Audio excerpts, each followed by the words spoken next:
Hello, welcome back. Today we're going to be making some tallow. We just got some beef from our butcher and we requested to get some of the fat so that we can render it down and have tallow on hand.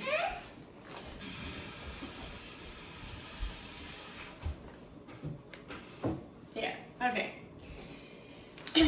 So, is that fat? Beef fat? So this is frozen, and I'm going to, it works best to have it at least really cold to make cutting it up easier. It's fat. I am going to, you can see it's in pretty big chunks, and it's going to work better if I cut them into smaller pieces. It's going to eat more, it's going to melt more evenly and faster. So it's fat. So that is what I'm going to do. I'm just going to take the fat, cut it into more uniform chunks, and I'm going to put it in this roaster. You can use a pot. It's fat. You can use a pot on the stove. You can use a slow cooker. It's fat. Fat. Fat. There you go. I'm going to use the roaster because we have a decent amount of fat, so that is what we do. Okay, so I let the fat sit just a little bit longer to thaw, just enough to where it's easier to cut through. So I'm going to cut these all in smaller pieces. If you're going through a little bit, like a smaller amount of fat, and you're just doing a small batch, you can cut these up into smaller chunks than I am. But I don't want to spend that much time doing it. I don't want to spend that much time cutting up the fat. So I'm just going to do them in decent sized chunks. They'll still render down pretty fast. So that's how I'm going to do it, but you can decide how you want to.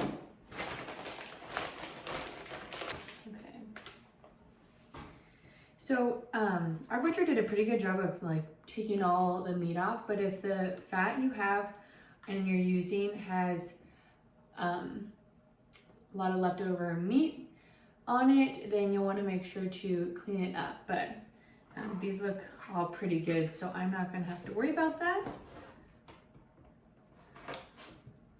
But just know that if you do, then you'll have to trim them up a little bit.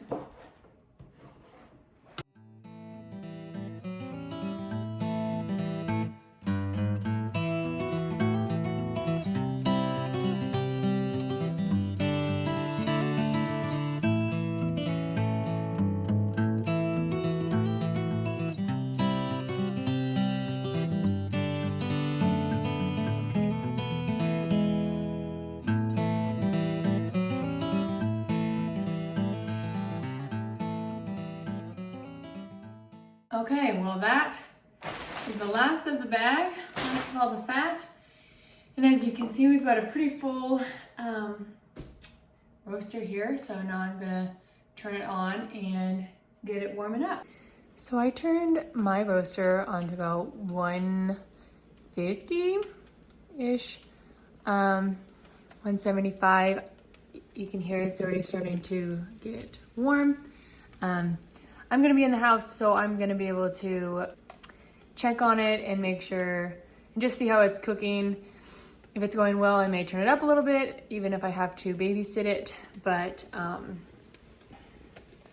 yeah, and you also want to make sure to stir every once in a while so it doesn't burn.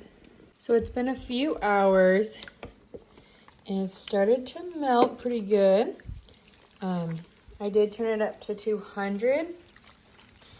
And I've been stirring it. It seems to be working okay. So I'll probably keep it at that for a little while. It's definitely warm.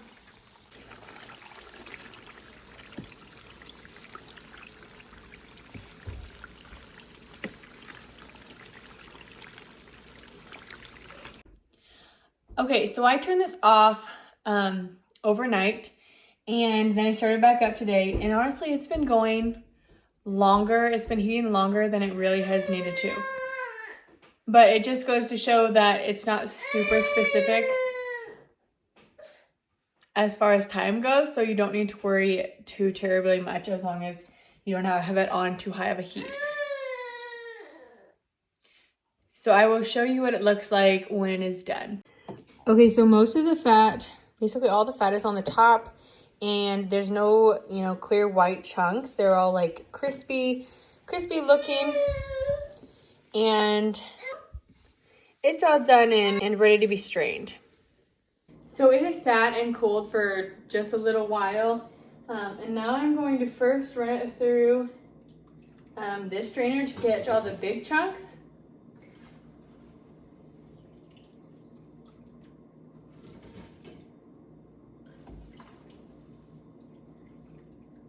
You can see the cracklings are decent sized.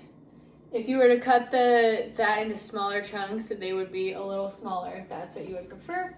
But these are just fine for us.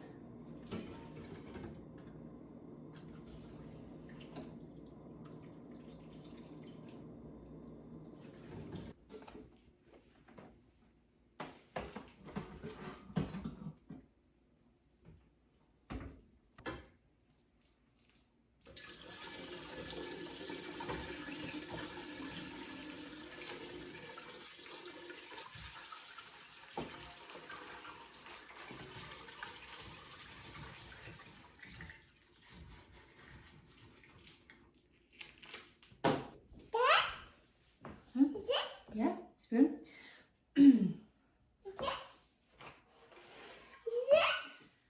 Yes. Okay, so now I'm going to strain it one more time to put into the jars that I'm storing it in. So I've got my funnel here, and then I'll put the strainer on again with a layer of cheesecloth. Okay, excuse me. Thank you. And I'll just pour this in just to get the last bit of impurities.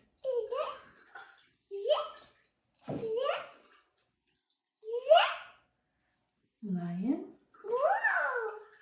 Yeah.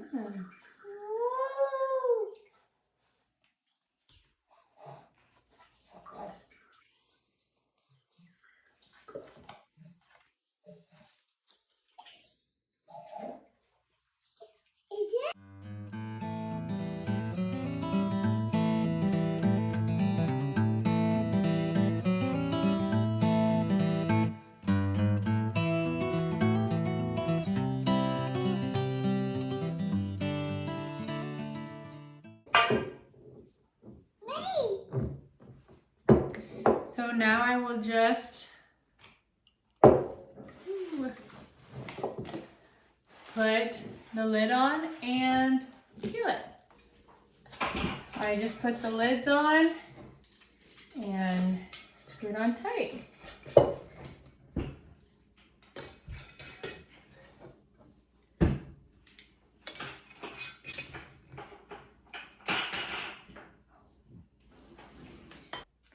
If you found this video helpful, make sure to hit the like button and don't forget to subscribe. So until next time.